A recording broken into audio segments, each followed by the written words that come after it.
205. That is the number sitting in the Storm Prediction Center database this morning for the state of Illinois alone. 205 preliminary tornado reports in a single state, and we're not even through June yet.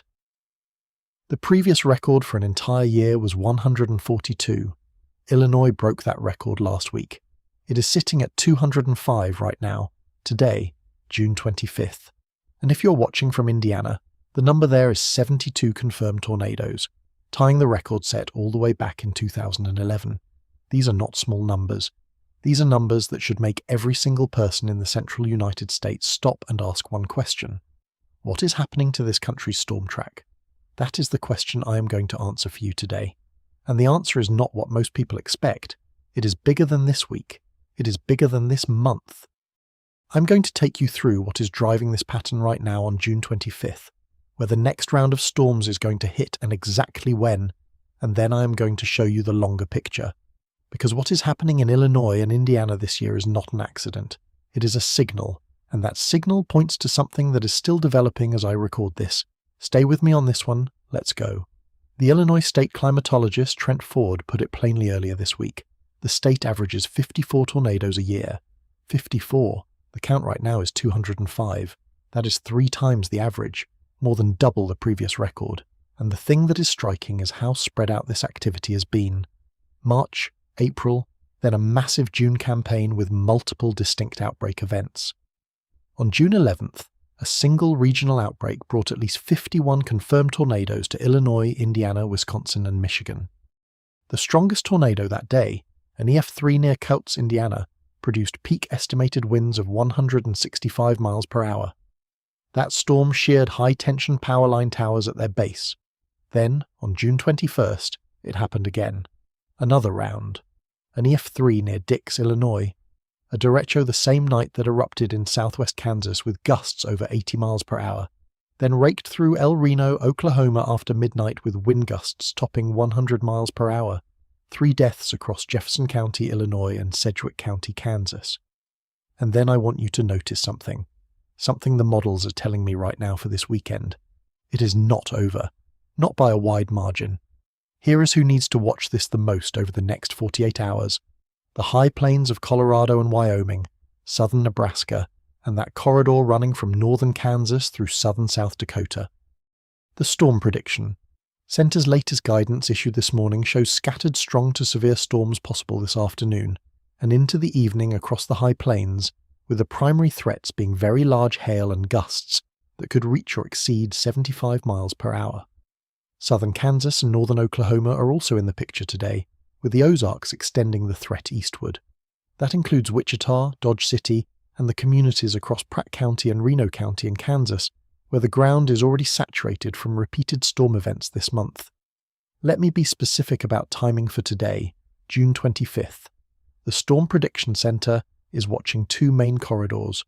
The first is along the Front Range and into the central high plains, northeastern Colorado, parts of southeastern Wyoming, and the Nebraska Panhandle. This is where the GFS has been showing organized supercells developing as early as 2 o'clock this afternoon local time. Deep layer shear is running around 30 to 40 knots out here. That is enough to support rotating supercells. If even one of those storms gets going in an environment like that, you are looking at hail well above baseball size and potentially a tornado threat in the late afternoon hours. The second corridor runs from southern Kansas into northern Oklahoma and on east into the Ozarks, that is Missouri and Arkansas. The National Weather Service is highlighting a surface low deepening across the Texas and Oklahoma panhandles through the evening, and that is going to help focus thunderstorm development right along the Kansas-Oklahoma border by 6 to 8 o'clock tonight Central Time. The WPC has a slight risk of excessive rainfall in place over portions of the central and southern plains through tonight. That means 3 to 5 inches of rain is possible in some areas over a very short time window. Flash flooding is not just a secondary hazard right now. For communities along I-70 in Kansas and I-35 in Oklahoma, it is a primary threat. Saturated soils from the past month of activity mean there is almost no margin left before that water starts running off. Now, I want to ask you something directly. Are you in one of these areas right now? Because the next 12 hours matter. Drop your city in the comments. I want to know exactly who is sitting in this risk zone tonight. If you are anywhere from Hays to Emporia in Kansas, from Enid to Tulsa in Oklahoma or anywhere along that Colorado-Nebraska border region, your evening plan should include a weather app open and a safe shelter identified before sunset. Arthur here. I'm your host on Sky Space Lab. If you're new to the channel, what we do here is go deep into the data, not the headlines, not the hype, just the science and what it actually means for your area. If that sounds like something you want more of, hit the subscribe button right now and you will never miss a forecast like this one. Let's get back into it. Saturday, June 28th, is the day I am watching most closely right now. The storm prediction. Center's Day 4 through 8 outlook issued on June 24th is already flagging a 15% probability area for severe weather across the western Dakotas for Saturday afternoon and evening. That is significant at the Day 4 range. What is driving it is a strong trough advancing into the Pacific Northwest on Saturday, with a powerful mid-level jet extending from the Great Basin all the way into the northern plains. The SPC wording is precise, and I want you to hear this because it is important. A Lee cyclone is expected to develop across eastern Wyoming into western South Dakota. Southerly flow is going to strengthen and pull low to mid-60s dew points northward into that region by Saturday afternoon. When you combine that incoming jet energy with that moisture surge in the western Dakotas, you are looking at strong instability building fast in the late afternoon. This is almost exactly the setup the atmosphere keeps using this June. Trough comes out of the west, low spins up in the lee of the Rockies, Gulf moisture gets yanked northward, and then the overnight storms organize and run east. Saturday into Sunday, that threat will translate into the upper Midwest. Rapid City, South Dakota needs to be watching Saturday carefully. Pierre as well. The energy is there. The shear is there. The only open question right now is exactly how that trough evolves. And the SPC was candid about that uncertainty in their Day 4 through 8 discussion. Here is something worth sitting with. Look at the WPC's extended forecast discussion for the week of June 27th through July 1st. They use the word anomalous to describe the upper low digging into the northwestern states. An anomalous upper low. That word is chosen carefully by forecasters. It means this system is behaving outside normal seasonal parameters, and that trough is not just bringing severe weather to the plains. The WPC is projecting it will generate surface cyclogenesis, a surface low spinning up across the central plains. That means a full storm system is going to develop out of this trough, and that system is what sets the table for the most concerning part of what I am watching this week. Here is the other side of this. As that trough digs and that storm develops on the west side of the ridge, the Weather Prediction Center is flagging an east-central ridge building downstream, toward the mid-Atlantic and Ohio Valley. That ridge is what is going to pump heat and humidity into the central and eastern United States next week. Heat and humidity increase across the central and southern US, starting this weekend, the WPC said in their extended forecast discussion. Multiple rounds of heavy rain are expected from the Ohio Valley to the northeast through Saturday. So you have a storm generating on one side, a heat and humidity surge generating on the other. In that gap, the northern plains and upper Midwest right in the middle, that is where the most organized severe weather is going to set up this weekend and again early next week. I want to take you a level deeper now, because what we are watching this summer is something I have not seen in quite this configuration in several years. Tornado Alley is moving. That is not a dramatic statement. That is what the data shows. The research is documenting it. The Illinois state climatologist said it directly this week. The research shows an uptick in tornado activity and a geographic shift. Scientists are calling it an expansion of Tornado Alley. The region where tornadoes are most likely to form is moving east and intensifying east of the traditional corridor. Kansas and Oklahoma, the places most people think of when they hear the phrase Tornado Alley, have been unusually quiet this year while Illinois and Indiana have been setting records. Fox Weather's analysis pointed out that severe weather this time of year typically dominates across Texas, Oklahoma, and Kansas. Not this year. Illinois has more than doubled the count of the second most active state in the country. Now here is the mechanism behind that shift, and this is the part I find genuinely fascinating. El Ninyo is developing. NOAA's Climate Prediction Center is already tracking it in the Ninyo 3.4 index, approaching +1, which puts us near the threshold of moderate El Niño status. El Niño strengthens the subtropical jet stream across the southern United States. When that subtropical jet strengthens, it forces the main storm track northward. The polar jet still pushes energy through the upper Midwest and Great Lakes.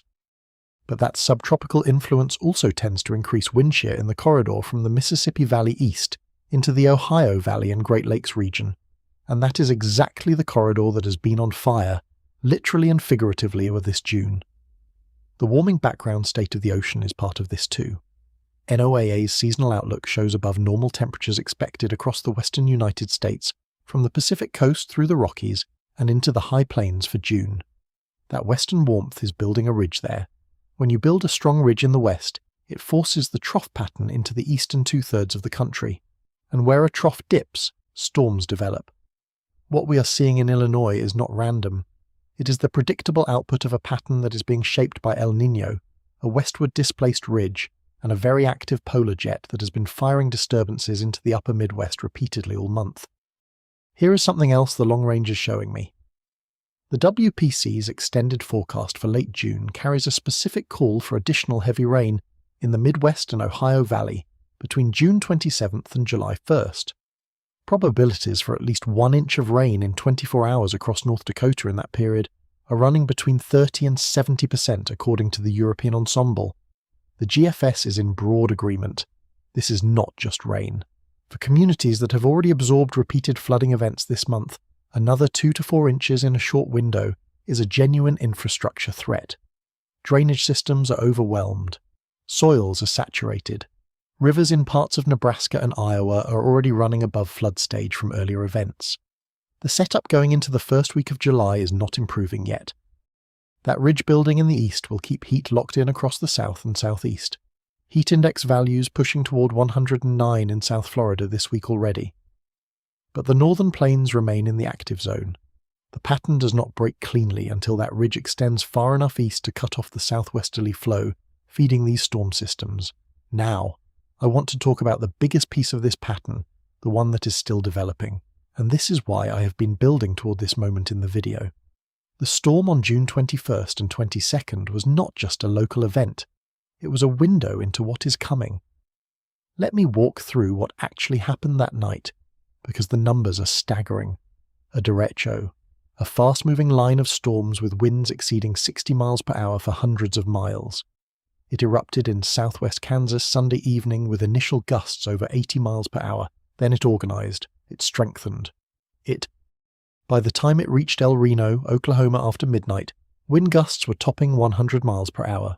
3 homes in El Reno were reduced to, and I am quoting the city spokesperson, piles of rubble. In Woodward County, Oklahoma, a BNSF freight train derailed. A mile-long stretch of train cars was blown over by the storm winds. Some of those cars carried hazmat placards. Meanwhile, in Jefferson County, Illinois, 90 miles southeast of St. Louis, 2 people died in separate mobile homes that were destroyed 2 to 3 miles apart, a third home completely leveled. In Gibson County, Indiana, around 30 homes were damaged, some completely destroyed. The nearly 100-year-old Blythe Chapel in Owensville, Indiana, gone. 2,392 storm reports across 41 states from June 10th through June 12th alone. More than 1,400 watches, warnings, and advisories issued in 3 days. 1,021 thunderstorm wind damage reports, the single largest category. That is before you count all of June 21st, and the pattern that generated all of that, the atmospheric configuration, the ridge-trough couplet, the moisture surging northward from the Gulf, the anomalous jet behavior, that pattern is still in place this week. The SPC's discussion makes this clear. Severe weather will be possible across portions of the northern plains into the upper Midwest Sunday and into next week. The WPC says the same thing in different language. Numerous showers and storms are likely from the Ohio Valley to the northeast on Saturday, to the south of a slow-moving frontal boundary. Slow-moving is key. When frontal boundaries stall, storms train over the same areas repeatedly. Same communities, same roads, same already stressed drainage systems. I want you to think about what that means for the weekend. Let's say you live in Minneapolis, or Des Moines, or Chicago. You have had 4 separate rounds of severe weather in June. Your area has dealt with tornadoes, derecho winds, flooding. Your storm shelters have been activated. Your basement has probably been wet. And now the models are showing another organized storm system targeting the northern plains on Saturday, with a 15% tornado probability already flagged 4 days out. and the severe weather continuing into the upper Midwest Sunday and Monday. The atmosphere is not done with this region. Here is the question I keep coming back to, and I think you should be asking this too. Does your community have a severe weather action plan that accounts for back-to-back events? Because the old model was one big outbreak in a season. What we're seeing this year is sequential outbreaks with too little recovery time between them.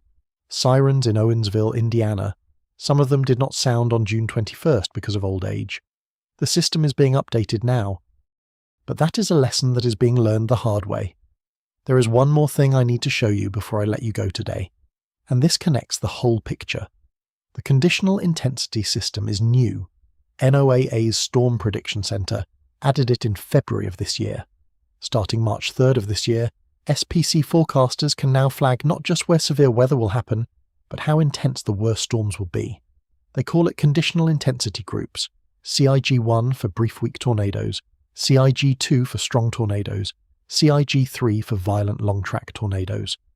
When the SPC issued their outlook for June 17th, the day that produced the EF3 in Effingham County, Illinois, that was a moderate risk at the Day 2 range, level 4 of 5, 24 hours before the storms. That is unprecedented confidence at that lead time. The new CIG system flagged it correctly. What does that mean for Saturday's setup across the western Dakotas? The 15% tornado probability already in play at Day 4 does not yet carry a CIG designation. That detail only gets added as confidence increases closer to the event. But I am watching the incoming trough very carefully. If the mid-level jet strengthens even slightly beyond current projections as it moves into the northern plains Saturday, the CIG flags could follow. That is the scenario I am tracking day by day through tomorrow and Friday. And I will update you. I want to ask you one more question before we close. Look at the map of tornado activity in your state this year. Not just Illinois, not just Indiana, across the whole country. Is your area overdue? Is your community in a region that has been quiet while the storm track has been active to your west? Because the research on Tornado Alley's eastward expansion suggests that the quiet periods in some regions are not permanent. They are just waiting for the right atmospheric configuration. That configuration shows up without warning, and the time to have your plan ready is before the storms come. Refresh your weather app tonight, know where your lowest floor is, know your outdoor warning signal, and if you have family in Nebraska, South Dakota, or the upper Midwest, send them this video. The weekend is not clear. Tomorrow I am going to be watching the evolution of that Pacific trough very closely as it moves into the northwest. If it strengthens in the way the Euro ensemble is suggesting, the Day 3 outlook for Saturday could be upgraded before the end of the day Friday. I will be on that the moment the new runs drop. Make sure you are subscribed and have notifications turned on so you catch that update the moment it posts. The data is moving fast right now. So are we. Let me take you back to something for a moment, because I glossed over a detail in the June 21st outbreak that deserves more attention. Sedgwick County, Kansas. An EF2 tornado touched down on June 21st along the border of Sedgwick and Harvey counties. It destroyed a manufactured home and killed one person inside, an unwarned tornado. No warning was issued before it touched down. The Ryan Hall Yawl weather blog covered this directly and made the point that not every tornado is preceded by a warning. Landspouts and non-supercell tornadoes can form quickly. They can form with little radar signature, no hook echo, no obvious couplet on velocity. They form fast and they form quietly. And in an environment as loaded as this one has been, with Gulf moisture running high, instability plentiful, and boundaries scattered across the plains, that kind of surprise development is exactly what makes this pattern so dangerous for people who are only watching the major outlets. This is not me criticizing the National Weather Service. Their forecasters have done extraordinary work this month under genuinely difficult conditions. Multiple outbreaks, stalled boundaries, complex radar environments. The warning-led times on the June 11th events in northern Illinois were good. The SPC's confidence on the June 17th moderate risk was impressive at Day 2. But the system is not perfect. No forecast system ever will be. And that is precisely why personal preparedness, knowing your shelter, knowing your plan, not waiting for a siren, matters so much right now. Here is the larger piece of this that the data is telling me. And I want to be direct with you about this because it is the part most forecasters are not saying clearly. Illinois typically sees 54 tornadoes in an entire year. Right now, the count is 205. Indiana averages roughly 50 per year. Right now they are at 72 confirmed, Mississippi at 70, Iowa at 71. These numbers are not statistical noise. This is a fundamental shift in where the atmosphere is choosing to put its energy this summer. AccuWeather's meteorologist Alex Duffus flagged this early in the year. The forecast was not for the number of tornadoes to be dramatically higher. It was for severe thunderstorms packing damaging wind gusts and heavy downpours to be the dominant threat, with flash flooding as a serious concern. That forecast is verified. The winds from the June 21st derecho topped 100 miles per hour in Oklahoma. The hail on June 10th near Yorktown, Iowa, measured 3.5 inches in diameter, larger than a baseball, logged at 5:30 in the morning, a measured stone, not an estimate, and the flash flooding reports from June this month alone would fill several videos. What the AccuWeather forecast did not fully capture, and I do not say this as criticism, I say it as a data observation, is how relentlessly active Illinois and Indiana would be. The research on the geographic shift in tornado activity points to a warming trend making the traditional plains hotter and drier, shifting the tornado-favourable ingredients eastward toward the Mississippi River. Better radar detection through dual polarization systems has improved our ability to confirm these tornadoes. The debris balls are clearer, the couplets are sharper, but the storms themselves are more frequent in these eastern locations. The Illinois state climatologist confirmed it. The CBS Chicago reporting confirmed it. The NWS Chicago is calling the June 11th outbreak the second largest in their local area on record. This is one of the most active tornado seasons Illinois has seen in the history of record keeping. I am going to say something now that I think matters for how you interpret the rest of this month. The second half of June and the transition into July historically begins a pattern shift across the central United States. The jet stream tends to lift northward. The omega block patterns that create severe weather setups often break down. The derecho season in the upper Midwest starts to become the primary headline instead of individual tornado-producing supercells. That transition is what I am watching for signs of right now. The Climate Prediction Center is forecasting El Ninyo to persist into the fall and winter, with chances greater than 95%. They are giving a greater than 40% probability of a strong El Ninyo by August or September. A strong El Ninyo in the summer shifts the jet pattern significantly. It tends to increase shear in the southeastern Mississippi Valley. It suppresses hurricane activity in the Atlantic, and it often keeps the storm track active across the northern states through the early part of the summer before eventually building that western ridge more consistently. What that means practically for the week ahead, the WPC's extended forecast is calling for heat and humidity to increase across the central and southern United States starting this weekend.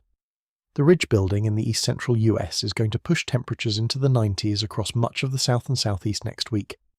The southern plains and Texas are already looking at hazardous heat conditions extending through late June and into the first week of July.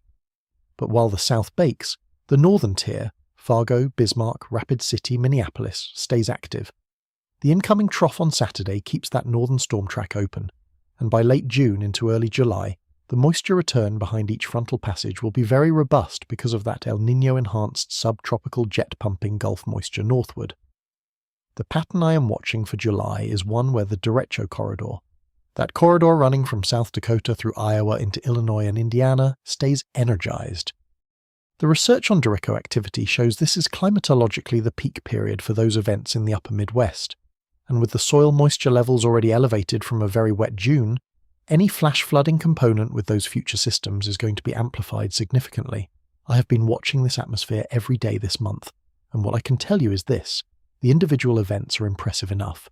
The June 11th outbreak, the June 17th moderate risk verification, the June 21st derecho and tornado sequence.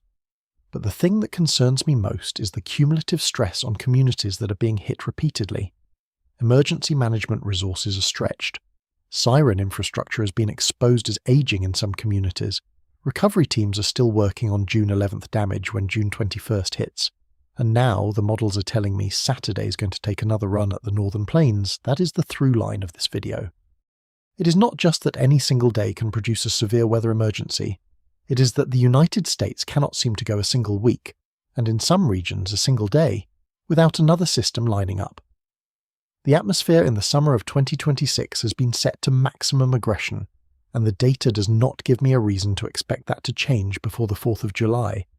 I want to leave you with one specific thing to do before you close this video. Go right now and check the Storm Prediction Center's Day 1 and Day 2 outlook for your area. Not tomorrow, right now. The products update through the day and evening, and with the current pace of activity, the threat area for tonight and Saturday can shift significantly in just a few hours. The SPC website is free. The NWS discussion for your local office will give you the most specific local read.